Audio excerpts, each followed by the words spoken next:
Mr. Anurag, thank you so much for doing this with us. We are really inspired by your designs at Ek Kalaakar, and we would love to know your story of how this began, and if you would like to show us around. Sure. So, Ek Kalaakar, I started almost 4 years ago. I think so, just before the COVID happened. And so, this house was there, and there was a lot of unused items were kept here, and anything that was extra was always sent here. So, and I always had furniture design in me, and always wanted to do that. So I started by making just some benches out of concrete and things like that. And at that time, I did not have enough funding to buy new material. So I started with whatever I had in this space.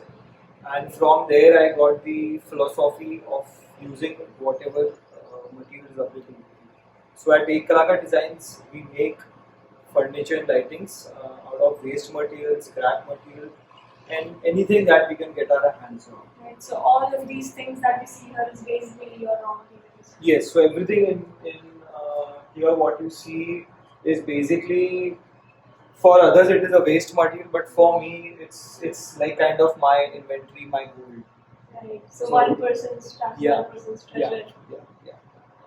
And like here you see, this is it's a small trunk, and right now we're making a table out of it. Wow. But Okay. you must have seen this many times in your life. But this is how we use it. So there are all random waste materials kept in here. There is steel scrap. Wow. There are metal cartons. There are plastic pipes. There is wood, old style wood. This really looks inspiring. So why are you working like you? Do you have any specific mind frame about that?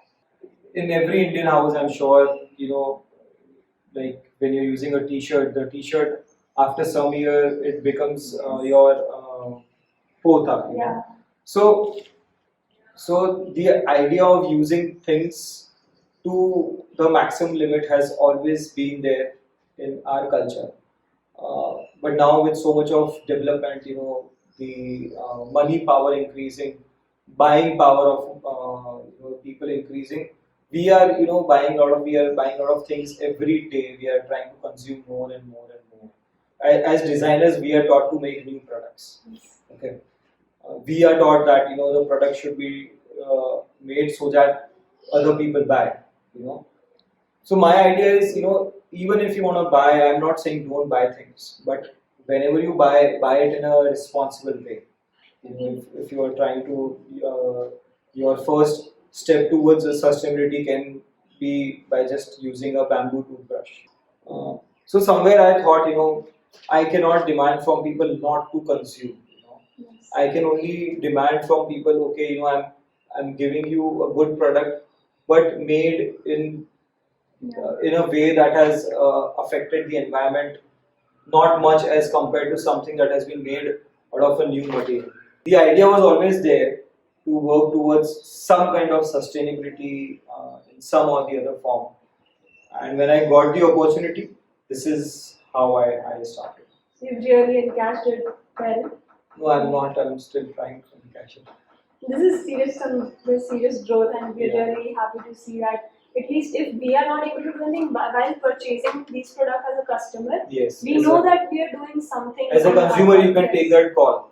Yeah. So we are making this decision, so ultimately we are helping in the smallest way possible, but Yeah. it's still an impactful thing. Yeah.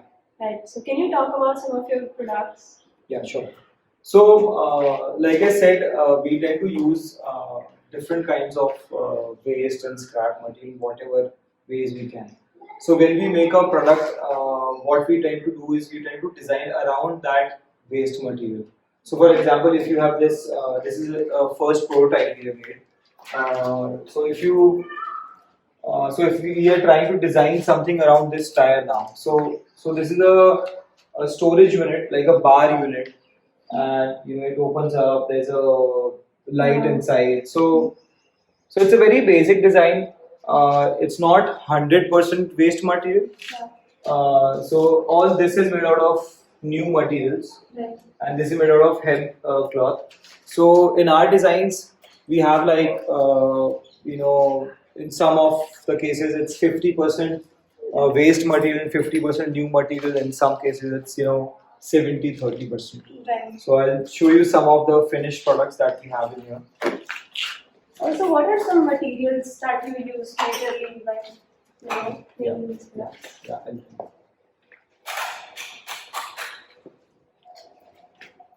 So this is one of the tables that we have made. Now you talk about materials. So this table is made out of plywood chips. Okay. So small scrap plywood chips were joined together, and now it's a table. This also, if you see this chair in here, this is the old style chair. If you remember, in the metal chair, a single metal chair. So everything you see here right now is made out of different kinds of waste. You see that these are made out of again plastic pipes, but these are inferior quality plastic pipes that are used for watering in fields, in farmlands. Yes. So again, this is made out of plastic pipes, but it's such a simple idea. Just with the holes, the line is. That is like the playing with the light thing is really crucial in that design. Yeah. It's amazing how you can think about that. Normally, if you see a pipe, you wouldn't think of that. Yeah. In India, people are not very comfortable, or people don't understand such designs. It's like it's difficult to explain that this has been made out of waste material. So when you say that it's made out of waste material, people automatically think that it's made out of waste, so it should be cheap, or it's not good for vastu and this and that. Yeah. So sometimes what we tend to do is we tend to make our designs look in a way that they don't look like they are made out of waste material. So basically, materials we use a lot of steel scrap. We use a lot of rotten wood, reclaimed wood. We don't shy away from using plastic also. What else? We try to use a lot of wine bottles also.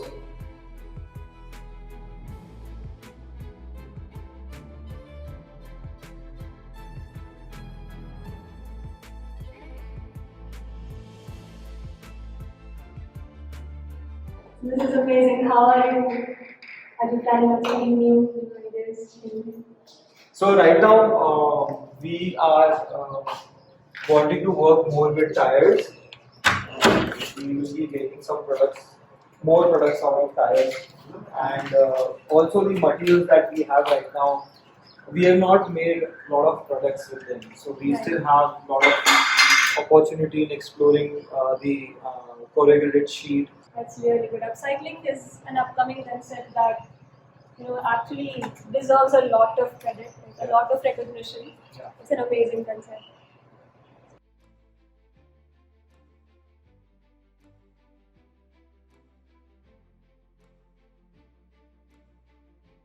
Is there something that you would like people to know about it? One signature line, if you have to leave the viewers with. So I always say, start with the smallest thing. Start with the smallest thing. Whatever you can upcycle. Even if it's your bloody t-shirt, just upcycle it some or the other way. Do not try to throw everything that you're not using. So start with the smallest things in your everyday life. That is the motto. This has been really amazing. Thank you so much for doing this with us. And Thank you for giving me the opportunity to talk, and some things come out, when I give interviews. So it's always good for me. It actually will help a lot of people. Thank you. Thank you so much, sir.